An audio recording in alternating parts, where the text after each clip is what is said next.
Good evening. Thank you for joining me.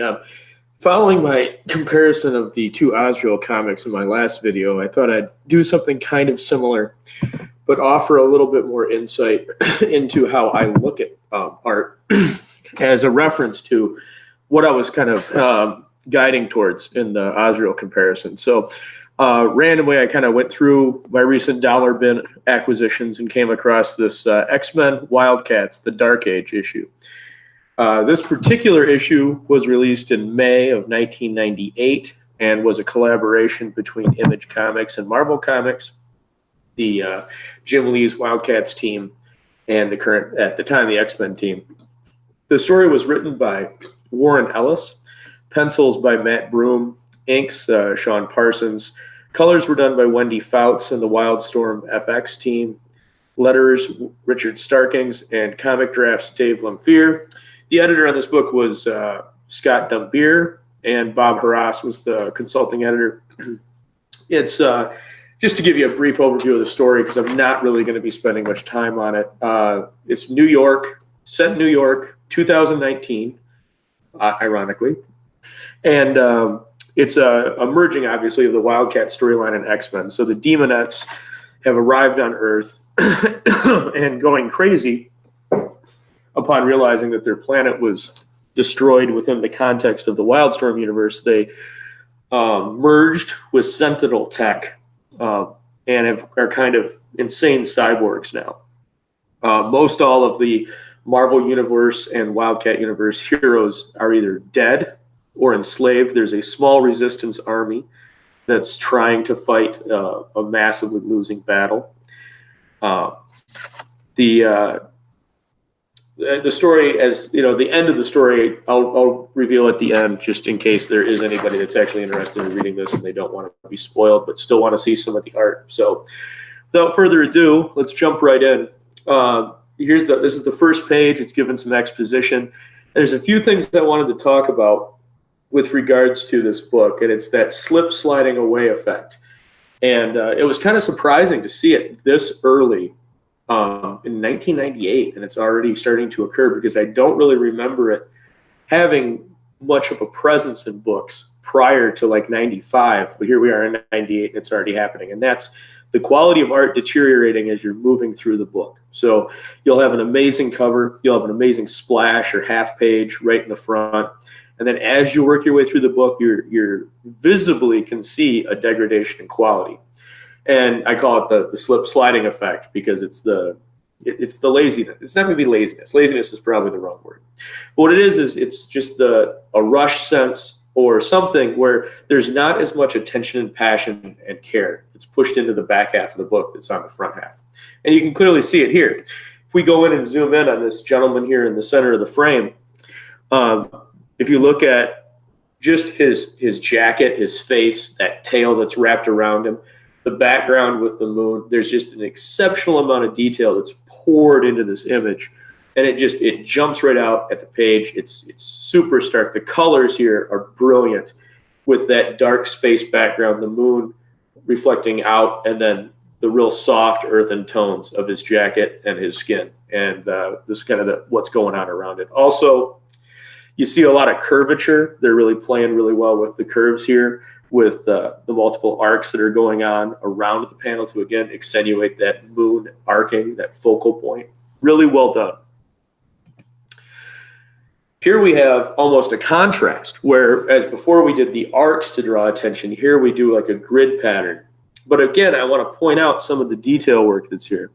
If you look at the combination Sentinel Demonette's neck there, you've got all these cables and these wires, and it's just, the detail is exquisite.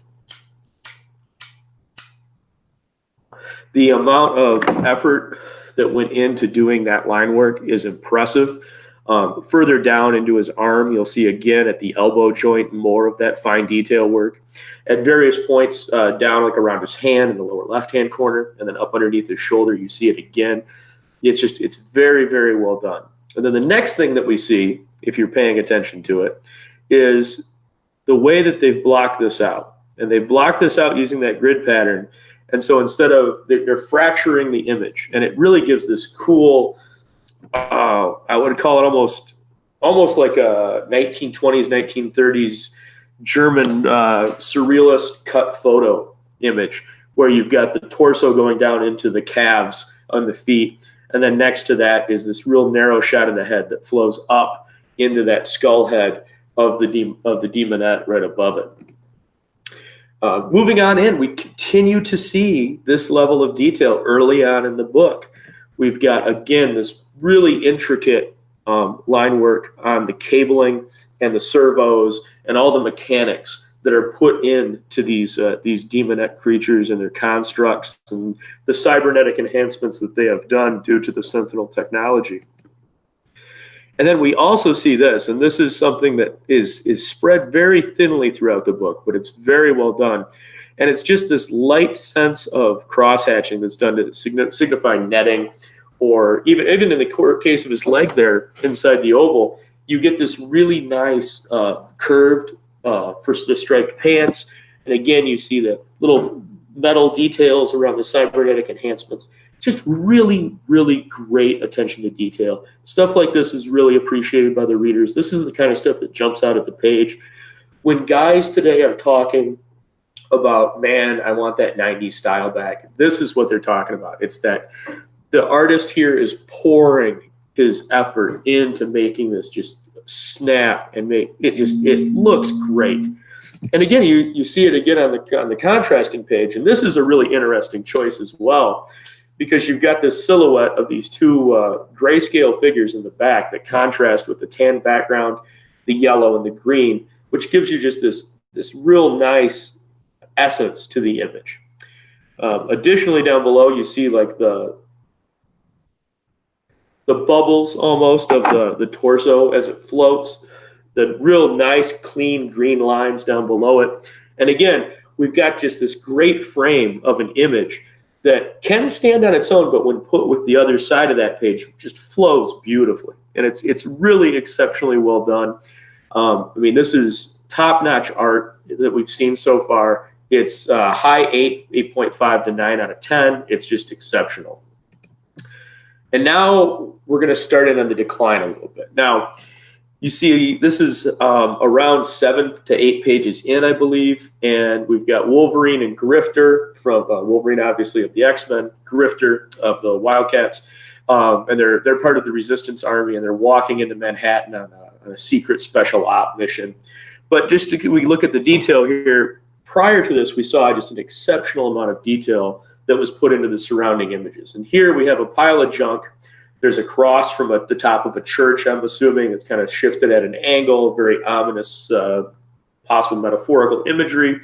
But that column is it's lackadaisical. There's not a whole lot of detail there. It's not fitting with what we've seen everything thus far.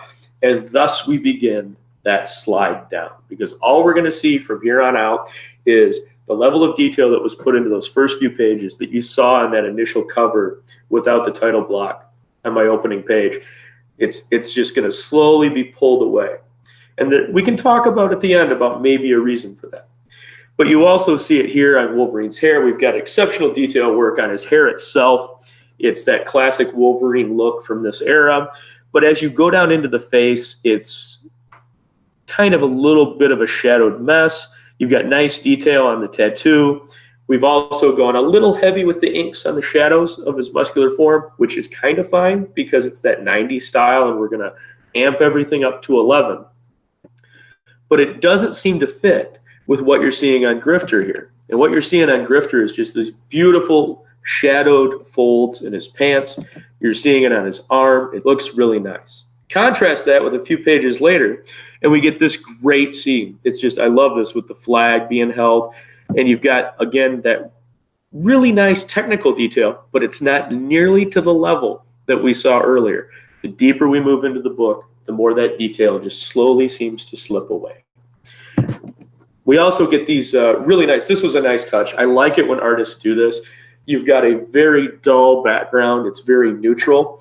The image itself has some splashes of color, but they've offered in these light bars that give a vibrancy to it and give you a sense of essence. My issue with those is outside of the top of her hair at the very bottom left of that light bar, you get very little else in the way of light sourcing from these bars. Now that simply could be because they're not that bright. However, if you're gonna get it on her hair in that angle from that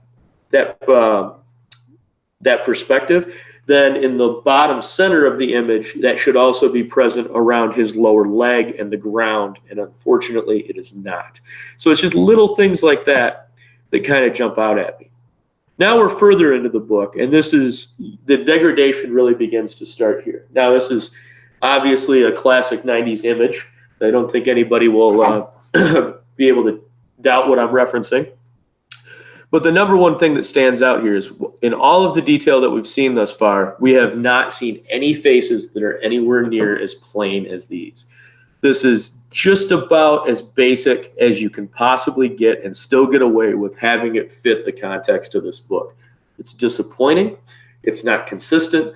And now we're at a level where, I mean, the sad part is if you threw this page in a modern Marvel book right now, it would probably be worthy of a splash page. And I think that tells you how much art has degraded from the modern sense of where we're at now in the mainstream Marvel books, as opposed to what was then. We're well into the context of the book at this point before this is showing up. Still referencing that sliding of quality, but not as much as you see in a modern book. Now, that being said, I think what you have on the left in the three circles that I just talked about is much better than what you have here. Unless somewhere between these two panels, her nose angle suddenly changed and her jawline altered. There's no cheekbone definition. You've got very little actual emotion going on within the eyes. That nose really, really bugs me. And then again, we have light sourcing issues, that the light sourcing doesn't seem to fit based off the previous image. There's a little bit of weird stuff going on with regards to the whole right side of her face as to why it's almost like a linear line. It's like the side of her face is pressing up against a plane or something. It's not to the quality. We've seen that slip. And this, to me, when I see stuff like this really suggests that the artist maybe just kind of rushed that panel or wasn't feeling it that day. And unfortunately, it stayed in the book. And at least to my eye, these are the things that I catch when I flip through a book as just a once through before I sit down to read it. Now, I think this page, this panel set in particular, really exemplifies what I'm talking about. You really get the sense of that washed out detail. And again, the lower right panel here is the absolute worst. But first, we're going to talk about the face here. And we're going to talk about this face because this contrasts with everything I just talked about. Here you have a face. You've got him releasing energy from his hands. There's a massive glow. That glow is projected up his face in an appropriate light sourcing method. You've got these great action lines coming out from behind him that accentuates the dynamic motion. And his face has detail. It's emoting. You get a sense in those eyes and the way the nose and the face and the mouth is open that he's screaming, he's crying. Those words have power. Now, in a panel like this, I would not like to see 3 word balloons. I'd really like to just see maybe 1 word balloon that is probably no more than 8 to 9 words itself, just to accentuate that. Because again, this is supposed to be a dynamic action, but then we have this little bit of a long soliloquy in the form of 3 balloons to talk through. And then we move down below, and then we get this skull, which is just pedestrian. There's nothing fancy here. This is not the same art. This is not the same book. I have transitioned now into a different comic book than the book that I started. And you can again see it here. And if you really want a great contrast of how far we've gone, let's take a look at that cover piece again. This is how much we've deviated. Again, the detail work around the neck, every exposed interior piece of this cyborg monstrosity that you have present in this image on the left is gorgeous. You've got amazing detail work. Look at the colors. Look at the shading. Look at that bone color and how it contrasts to the mechanics inside. And then look at that lower right image. that's somebody that's just phoning it in, and it's disappointing. And anytime you see this kind of thing takes away from a book. You're midway through, well, I think a little over midway through. I think we're like 2/3 of the way through the book here at this point. The story's pretty engaging. Like I said, I'll talk a little bit about that at the end. But the art really drew me into this one, and then I just got I got bored. The art was just dropping off at such a level that those initial pages and how they hook you, you get distracted. It's like you're reading a different book, and it is. It's disappointing. Now, I apologize for the picture quality here, but up until this point, we have seen fairly decent backgrounds in most of the larger shots. And here we start to see that we're just going to forego backgrounds altogether. We're going to go with neutral color schemes and just drop our characters on them. Again, it's disappointing, but at least in these, the characters' faces have some definition. There's a little bit of emotion there. You get the impression that there's things that are going on that relate to the dialogue, and it's not that bad. Again, I apologize for the blurry quality of this, but you can see some detail there on his glove, around his hand. There's some nice shading. You get some nice detail on the face, and his mask, some on his shoulder pad, and then in his hair. It's a little bit of a step up from what we saw previously. And then we go into this, and again, we've got a little bit of a dip up. We're a little bit there until you get to that top panel, and your eye immediately drifts to the center. And you get this flat face that, again, it's like the guy's face is being pressed up against a window pane. And the nose is scrunched up. The eyes look very sullen, almost skeletal. The jawline is very weird. His mouth is very strangely drawn. The hair's fine, but again, we've got that neutral background. Below that, now we're just at a black background. And we've got the character looking away while she speaks. I really dislike that. I usually like to see characters facing either another character when they're speaking, even if they're just going to do like a little bit of an exposition rant. Show the face, let the reader engage a little bit with the character, even though it's a visual medium. The more you give to the reader to look at, the more they can engage with, the more they let their mind expand a little bit, and they can put together what's happening between panels, which is what you're looking for. And again, here now we're showing that black space, and again, this is terrible. We've got 1, 2, 3, 4, 5. So we got 6 word balloons of just this long exposition. The art's already disengaged the reader. Keep the dialogue snappy. Keep it short. Keep it flowing. You're boring me at this point of the book. I'm already bored. I'm only going to finish it because we're almost at the end. And fortunately, we are at the end because now we have the ending of the book. And now we can have our little spoiler alert. I'll count to 5 if you want to pause it and go read this book. 5, 4, 3, 2, 1. All right, so they use their powers. A bunch of the characters, some of the WildCATS, some of the X-Men, use all their powers, use Jean Grey's telekinesis. They go back in time and they destroy I think it was the Carrion ship that originally landed on Earth thousands of years ago that drew the Demonites to Earth in the first place. And that way, all of everything that's happened starts to slowly erase. And you get this really cool, almost hexagonal digitization thing of the storyline slowly dissolving. Everything that's happened in the book up to this point, they've fixed the timeline, and it's going to revert back to the way it was. And you don't have to worry about this. That terrible crossover that started so excellently with those first few pages, that drew you in with the detail, that drew you in with these great images of heroes and villains, that devolved into a no background mess, is now gone. And we're back to the mainline continuity that we all love. Now, part of the reason for some of that, you could argue, degradation in artwork is, well, they knew this was going to happen the whole time, and they're trying to suggest that that's what's occurring by the art quality dipping as it goes through the book and gets to the end.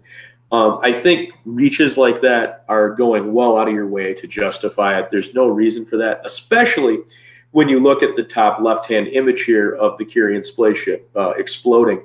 There's a lot of really nice detail in there. In fact, I really like the different shades of yellow, orange, and umber that you're getting in that explosion. That's a really nice panel. And the digitization effect that you're seeing in the other 3 of this 1x4 page that I've split in half. So, but that's all. It's XMen WildCATS, the Dark Age. It wasn't a bad book. I was just really disappointed, and probably the back 60% was a little bit of a letdown in the art. But man, that first 40% certainly does snap. and is enjoyable. So if you can find it in a dollar bin, maybe pick it up and then try to flip it on eBay or hand it off to somebody else, and maybe don't even finish the story. Just enjoy those first few pages. So thank you very much for watching. Please like, subscribe, share the link out, and remember to ring that bell for notification. Thank you again. Have a wonderful evening.